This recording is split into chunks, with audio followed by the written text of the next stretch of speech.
Oh, this is another tricks and tips on the new 100 megapixel Fujifilm GFX. There are some eccentricities that are unique specifically to this camera, and let's take a look at a couple of them. Over here on the left side of the top of the camera, focus, we actually have the drive mode dial and the drive mode button. And to actually change the dial, you need to press in this button up here in front that unlocks for changing between movie mode, multi, and still mode. Still mode should be rather obvious, but in still mode, when you press the drive dial, you actually have the option of choosing for a single shot still photography. Let me actually set the contrast here, and then a continuous low burst photography, and I'm using my joystick over here, and continuous high burst photography and capability up to 5 frames per second. So this is what you get engaging the drive mode button while in still mode. Okay, and get out of that. And let's go over to multi-mode. Okay, and then we're going to press the drive mode button again. Now we have a completely different set of features. We're actually able to set auto exposure bracketing, ISO bracketing, which by the way is completely useless and a total gimmick. ISO bracketing you should never use. If you don't know why, it'll take a while to explain. I'm going to leave you that to your own research there. Film simulation bracketing, I would never use that either, quite honestly. White balance bracketing, something else I would actually never use.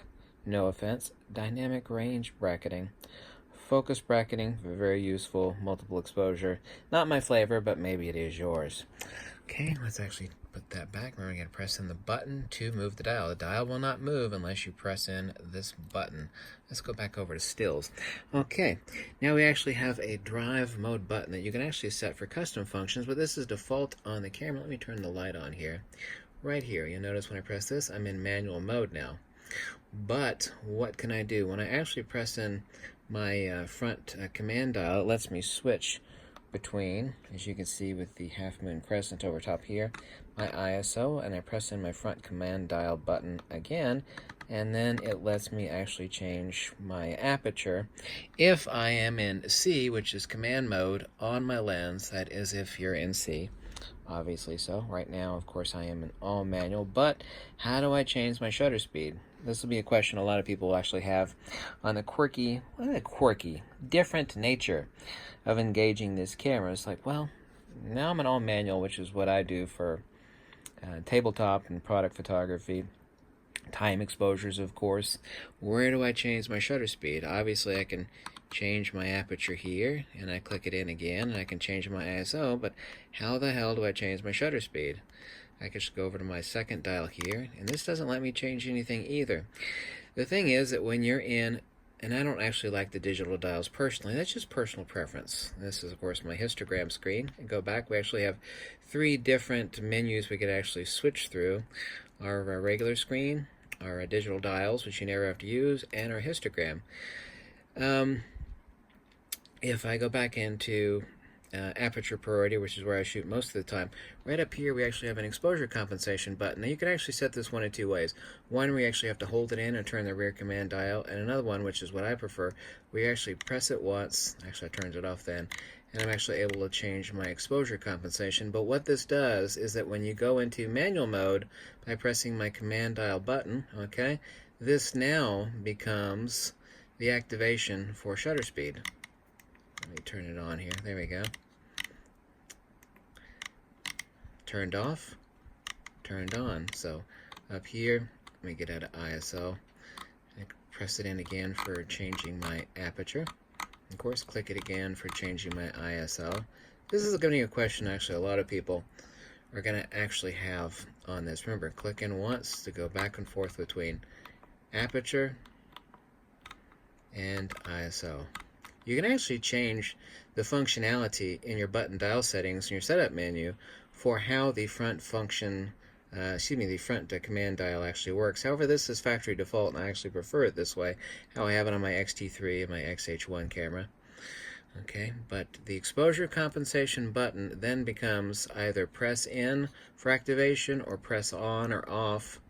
And if I can actually go back here to what I'm actually doing right now is pressing this in. You'll see right here in my shutter speed, I'm turning it on or off for activation. Now I'm just rotating my rear command dial for changing my shutter speed. That's going to confuse the hell out of people. It's in your manual, but a lot of people won't read their manual. And since this is completely unique, and unlike that of the XH1 or the XT3, a lot of people are going to have that question. Let me go back to aperture priority. And now once again, in aperture priority, this just becomes the exposure compensation wheel. Okay. Now, since we've already explained basically everything on the top of the, of course, this is our light button. I think that's kind of self-explanatory.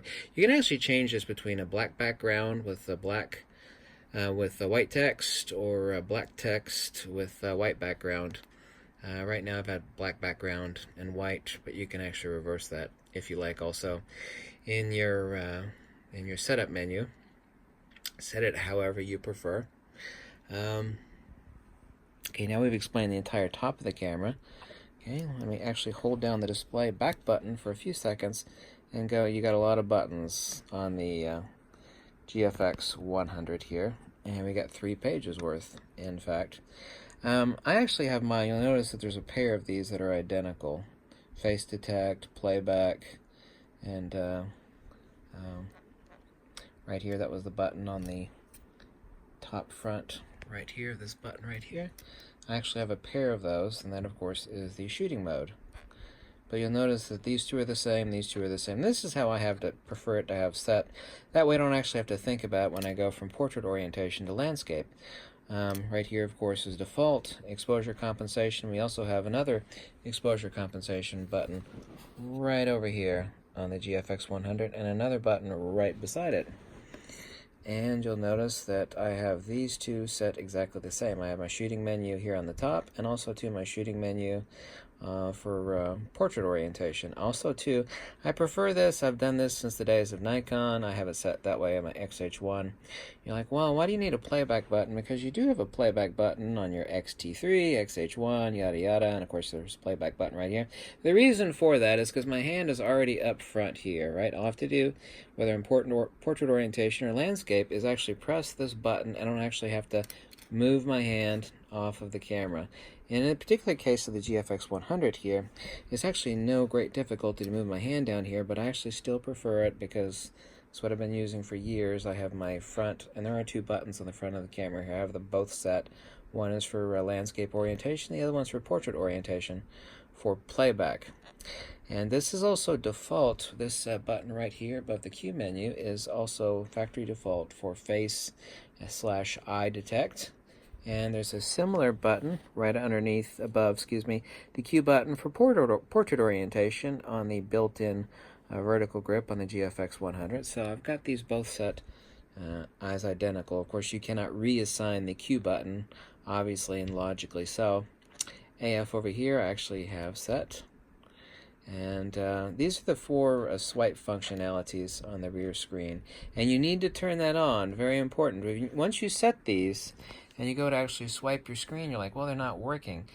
A factory default is off. You'll actually have to go into your touch menu settings on the camera once you've actually set these to activate your touch swipe functions. Well, actually, they're not touch. You're touching it, but you're touching and swiping. So you actually have to turn that on in the setup menu. So once you actually have that set, you need to turn that on. This is image stabilization mode. This is what I prefer for my up swipe function. For my left swipe function, very useful flash menu. AFC for AFC custom. Very useful for this camera too. The world's first fast autofocusing medium format camera. This is a digital level. Very, very useful, especially for medium format. Find it wonderful. This is, I have set for AF mode, choosing between single, multi, and zone. I have a boost mode set for this button, for my AE lock button for portrait orientation, and I don't need AF on button. I just do not want it, nor would I use it, so I reassigned that also for boost mode. Here on page 3, I have this button below the rear command dial set for photometry, which is what AE is, and these 2 are factory default, pressing in the rear command button for zoom. And on the image, both for focus peaking and also for zooming in on playing back. And of course, to get out of that, you can just half press the shutter release button. So that explains the entirety of the eccentricities, or the uniqueness, if you will, of the GFX100 102 megapixel Fujifilm GFX medium format camera, and also to these two primary buttons and your light button for explaining the uniqueness of the top display of the GFX100. You cannot reassign this button. Fujifilm might include firmware updates in the future so that you would have more than 3 screens. Maybe you have 4 or 5. And I would actually recommend not changing this. This is perfect for the mode button, going between either shutter, priority, or program. I hope you're not shooting program, but shoot whatever you want. Doesn't make any difference. But whoops, keep hitting the camera there. Hello. Stop hitting the camera while you're filming. Hello. But remember, this exposure compensation button in manual becomes what you choose for changing the shutter speed, because a lot of people are not going to figure that out. That is very unique to this camera. By the way, if you're getting the GFX100, I think you're a bit of a fool if you do not buy the tilt adapter. Let me actually unscrew this. It lets you actually take the viewfinder this way, and this way. And when you first use it, you'll be like, I don't think I should use that. And everybody that's bought this off my recommendation is like, oh, thank you, thank you, thank you. I didn't think I'd want this, and I'm so glad I bought it. So this does not come with a camera, nor does it come with the GFX50S. But really, really strongly recommend. Actually, I insist you buy it. But do as you like. But really, I really consider it a necessity. Thank you so much for watching. I hope you like these videos. If you do, you can click the link below. Let me know if you have any questions. And I'm working on this camera and updating my GFX Fujifilm Tricks and Tips books, which is a free download in the link below. The second edition, which will include the GFX 100. And wait for it, Fujifilm.